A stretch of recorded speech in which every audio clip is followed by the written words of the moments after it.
Koneksi antar materi modul 2.1 Pembelajaran untuk memenuhi kebutuhan belajar murid. Memperkenalkan para pembimbing saya, yaitu Ibu Jumaria SPD sebagai pengajar praktik saya, kemudian Ibu Puji Astuti MPD sebagai fasilitator. Mengutip dari Ki Hajar Dewantoro yang mengatakan bahwa serupa seperti para pengukir yang memiliki pengetahuan mendalam tentang keadaan kayu, jenis-jenisnya, keindahan ukiran, dan cara-cara mengukirnya, seperti itulah seorang guru seharusnya memiliki pengetahuan mendalam tentang seni mendidik. Bedanya, guru mengukir manusia yang memiliki hidup lahir dan batin. Ki Hajar Dewantoro telah menyampaikan bahwa maksud dari pendidikan adalah menuntun segala kekuatan kodrat yang ada pada anak-anak agar mereka sebagai manusia maupun anggota masyarakat dapat mencapai keselamatan dan kebahagiaan yang setinggi-tingginya. Sebagai pendidik, kita tentu menyadari bahwa setiap anak adalah unik dan memiliki kodratnya masing-masing. Tugas kita sebagai guru adalah menyediakan lingkungan belajar yang memungkinkan setiap anak untuk dapat tumbuh dan berkembang secara maksimal sesuai dengan kodratnya masing-masing dan memastikan bahwa dalam prosesnya anak-anak tersebut merasa selamat dan bahagia. Masuk dalam pertanyaan yang pertama kali ini adalah apa yang dimaksud dengan pembelajaran berdiferensiasi?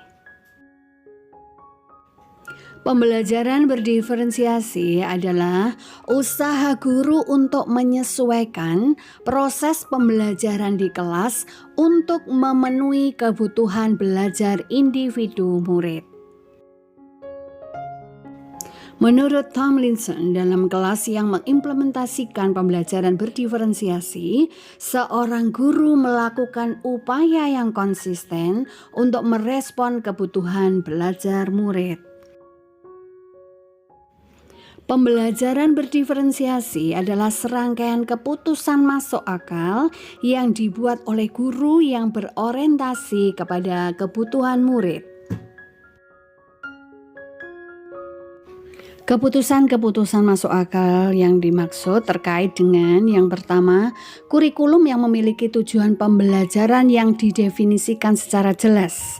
Yang kedua, bagaimana guru menanggapi atau merespon kebutuhan belajar muridnya, bagaimana ia akan menyelesaikan rencana pembelajaran untuk memenuhi kebutuhan belajar murid tersebut. Yang ketiga adalah bagaimana mereka menciptakan lingkungan belajar yang mengundang murid untuk belajar dan bekerja keras untuk mencapai tujuan belajar yang tinggi. Kemudian juga memastikan setiap murid di kelasnya tahu bahwa akan selalu ada dukungan untuk mereka di sepanjang proses belajar mereka. Kemudian yang keempat, manajemen kelas yang efektif, bagaimana guru menciptakan prosedur rutinitas metode yang memungkinkan adanya fleksibilitas namun juga struktur yang jelas. Kemudian yang terakhir adalah penilaian berkelanjutan, bagaimana guru tersebut menggunakan informasi yang didapatkan dari proses penilaian formatif yang telah dilakukan untuk dapat menentukan murid mana yang masih ketinggalan atau sebaliknya murid mana yang sudah lebih dulu mencapai tujuan belajar yang ditetapkan. Pembelajaran berdiferensiasi haruslah berakar pada pemenuhan kebutuhan belajar murid dan bagaimana guru merespon kebutuhan belajar tersebut. Pertanyaan berikutnya adalah bagaimana pembelajaran berdiferensiasi dapat dilakukan di kelas? Yang pertama yaitu dengan menentukan tujuan pembelajaran, kemudian menganalisis kebutuhan belajar dengan melakukan asesmen diagnostik, kognitif dan non-kognitif berdasarkan 3 aspek yaitu kesiapan minat dan profil belajar murid. Kemudian menganalisis penerapan 3 strategi diferensiasi yaitu konten, proses, dan produk. Kemudian mengimplementasikan rencana pembelajaran berdiferensiasi dalam konteks pembelajaran di kelas dan melakukan asesmen pembelajaran yang disesuaikan dengan tujuan pembelajaran dan kebutuhan murid.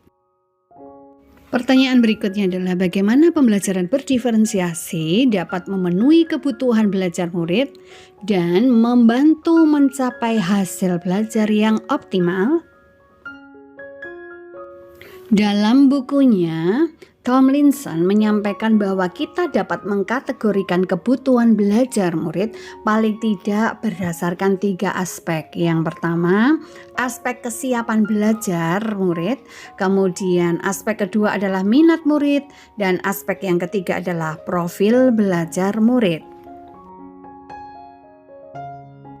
Sebagai guru, kita semua tahu bahwa murid akan menunjukkan kinerja yang lebih baik jika tugas-tugas yang diberikan sesuai dengan keterampilan dan pemahaman yang mereka miliki sebelumnya, atau yang disebut dengan kesiapan belajar.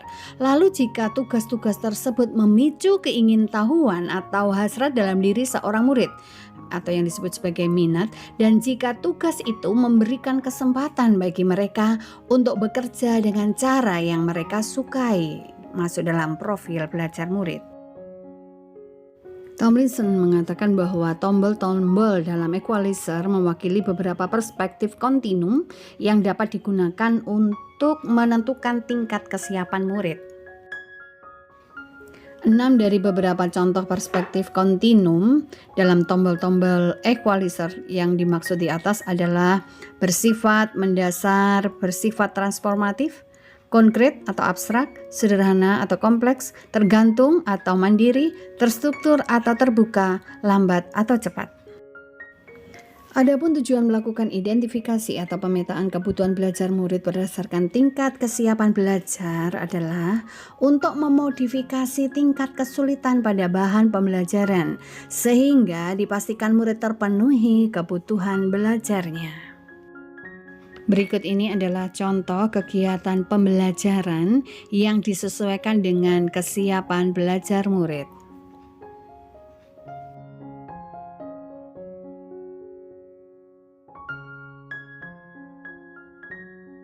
Sedangkan minat merupakan suatu keadaan mental yang menghasilkan respon terarah kepada suatu situasi atau objek yang menyenangkan dan memberikan kepuasan diri. Berikut ini, Tomlinson mengatakan bahwa tujuan melakukan pembelajaran yang berbasis minat diantaranya adalah untuk membantu murid menyadari bahwa ada kecocokan antara sekolah dan kecintaan mereka sendiri untuk belajar.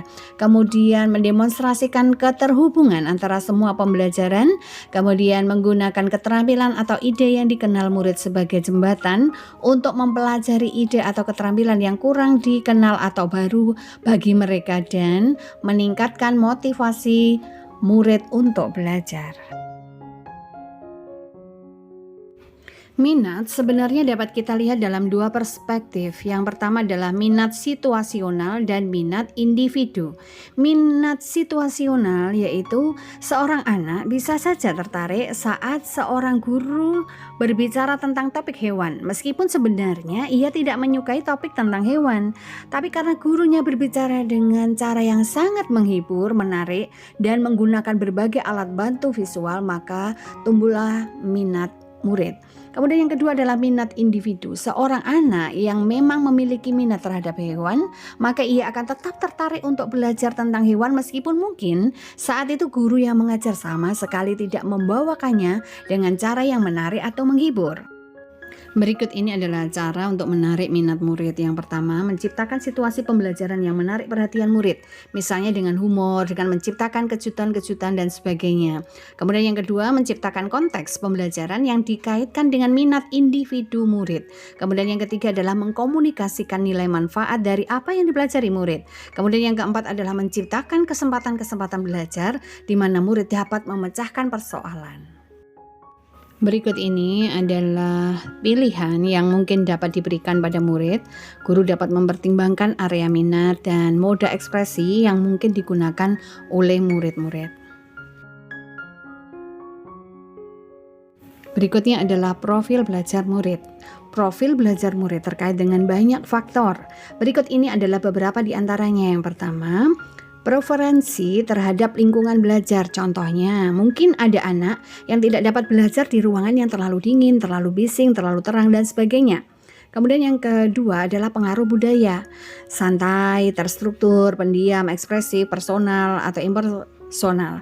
Kemudian yang ketiga adalah preferensi gaya belajar, misalnya gaya belajar visual, auditori ataupun kinestetik. Kemudian adalah preferensi berdasarkan kecerdasan majemuk.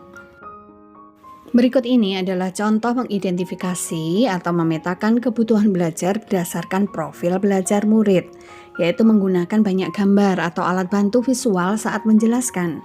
Kemudian membuat beberapa sudut belajar atau display yang ditempel di tempat-tempat berbeda untuk memberikan kesempatan murid bergerak saat mengakses informasi. Kemudian menyediakan video yang dilengkapi penjelasan lisan yang dapat diakses oleh murid. Saat memberikan tugas, guru memperbolehkan murid-muridnya memilih cara mendemonstrasikan pemahaman mereka dalam bentuk gambar, rekaman wawancara, maupun performance atau role play.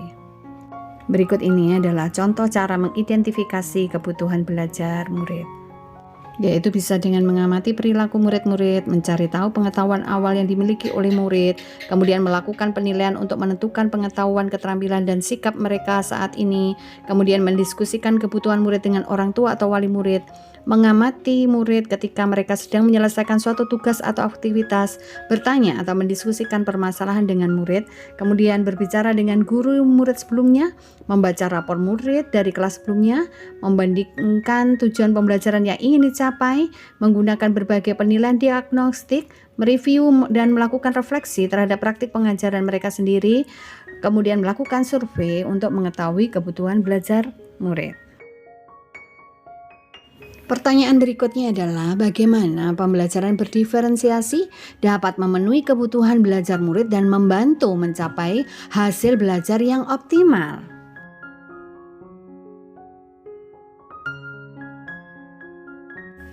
Guru dapat menerapkan 3 strategi diferensiasi secara tepat, yaitu yang pertama, konten.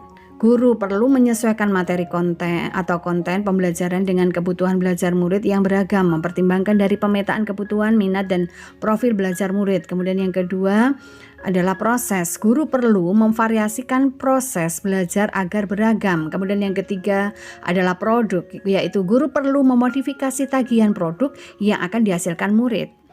Pertanyaan berikutnya adalah, apa kaitan antara materi dalam modul ini dengan modul lain di program pendidikan guru penggerak? Dimulai dari modul 1.1 yaitu tentang filosofi KHD, dilanjutkan dengan modul 1.2 berbicara tentang nilai dan peran guru penggerak, kemudian di modul 1.3 yaitu tentang visi guru penggerak, kemudian 1.4 budaya positif, dan yang modul 2.1 ini adalah pembelajaran berdiferensiasi. Semuanya fokus berpihak pada murid dan menuju kepada profil pelajar Pancasila. Keterkaitan antar materi 1.1 dengan modul 2.1. Menurut KHD, pendidikan adalah menuntun segala kekuatan kodrat yang ada pada anak-anak agar mereka sebagai manusia maupun anggota masyarakat dapat mencapai keselamatan dan kebahagiaan yang setinggi-tingginya. Tugas kita sebagai guru adalah menyediakan lingkungan belajar yang memungkinkan setiap anak untuk dapat tumbuh dan berkembang secara maksimal sesuai dengan kodratnya masing-masing, dan memastikan bahwa dalam prosesnya anak-anak tersebut merasa selamat dan bahagia. Sedangkan di modul 2.1 pembelajaran diferensiasi, sebagai seorang pendidik, guru dapat memenuhi kebutuhan belajar melalui pembelajaran berdiferensiasi yang dapat mengakomodir keberagaman siswa melalui pemetaan kesiapan, minat, dan profil belajar sehingga dapat mewujudkan pembelajaran yang berpihak pada murid. Berikut ini adalah keterkaitan antar materi modul 1.2 yaitu nilai dan peran guru penggerak dengan modul 2.1 pembelajaran berdiferensiasi.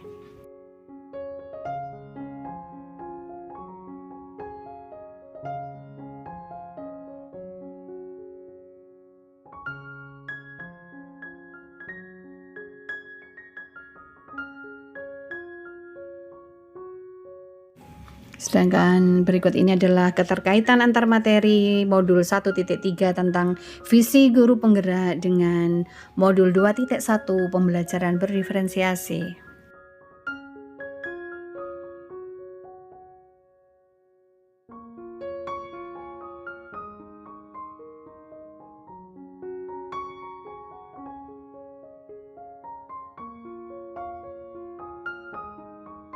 Sedangkan bagian ini adalah keterkaitan antar materi modul 1.4 tentang budaya positif dengan modul 2.1 pembelajaran berdiferensiasi.